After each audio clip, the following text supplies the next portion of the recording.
Hey guys, Ben Pack here. E3 is coming next week and I've got one major prediction. Video games.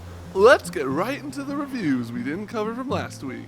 First we have Worms Battlegrounds for the Xbox One. Chris Carter liked the game and thought it was a natural evolution of the franchise, but didn't feel it was evolved enough to be a proper current-gen game.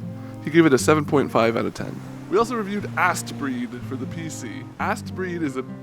Shut up, Steven. ASTEBREED is a beautiful-looking space shooter game that Kyle McGregor really loved, saying that as a big fan of the genre, this game was one of his favorites in years. He gave it a 9.5 out of 10.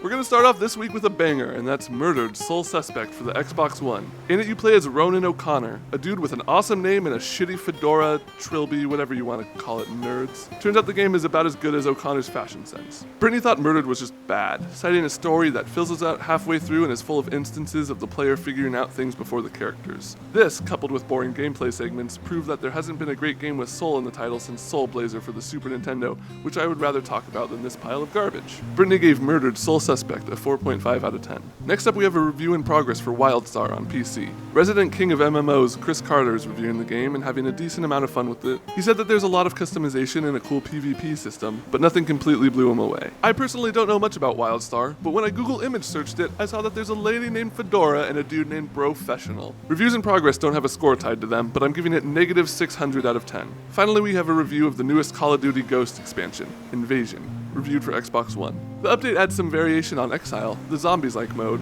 but Chris felt that the main draw was the new maps added for standard multiplayer. The maps take place in different locations, like a boat, which is themed around Pirates of the Caribbean, or in ancient Egypt, which is themed around mummy movies, complete with flesh-eating scarabs. Too bad the game doesn't let you play as the actual characters from the mummy movies, though. I would totally love to take out Brendan Fraser as half Scorpion, half Dwayne "The Rock" Johnson with a machine gun. Anyway, Chris liked it and felt, quote, "I'd go so far as to say that this is one of the strongest map packs in Call of Duty history, and that the Season Pass has cemented its worth already." Chris gave Call of Duty Ghosts Invasion an 8 out of 10. So that's all. There's one bad game, one good expansion, and a review in progress that seems alright.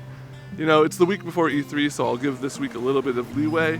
That's why I'm giving it 7 out of 10 Mr. Caffeines.